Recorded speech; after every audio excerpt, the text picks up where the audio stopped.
తాజా వార్తలను అందిస్తున్న కడప తెలుగు న్యూస్ కు స్వాగతం. కడప జిల్లా జమ్మలమడుగు మండలంలోని ప్రముఖ పర్యాటక కేంద్రం గండికోటలో చిరుతపులుల సంచారం స్థానికులను భయాందోళనకు గురి చేస్తోంది. మేకల మందపై చిరుతలు దాడి చేయడంతో పశువుల కాపరులు ఆందోళన వ్యక్తం చేస్తున్నారు. గండికోట పరిసర ప్రాంతాల్లో 2 చిరుతపులులు మేకల మందపై దాడి చేసిన ఘటన వెలుగులోకి వచ్చింది. ఈ దాడిలో 2 మేకలు అక్కడికక్కడే మృతి చెందగా మరో 2 మేకలు తీవ్రంగా గాయపడ్డాయి. ఇంకా 2 మేకలను చిరుతలు లాక్కెళ్లినట్లు పశువుల కాపర్లు తెలుపుతున్నారు. స్థానికుల సమాచారం ప్రకారం గండికోట పెన్నాలోయ సమీపంలో 2 పెద్ద చిరుతలు మరో 2 చిన్న చిరుతలు సంచరిస్తున్నట్లు తెలుస్తోంది.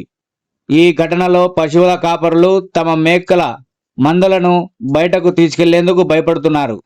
మృతి చెందిన మేకలను పంచనామా నిమిత్తం జమ్మలమడుగులోని పశువుల వైద్యశాలకు తరలించారు.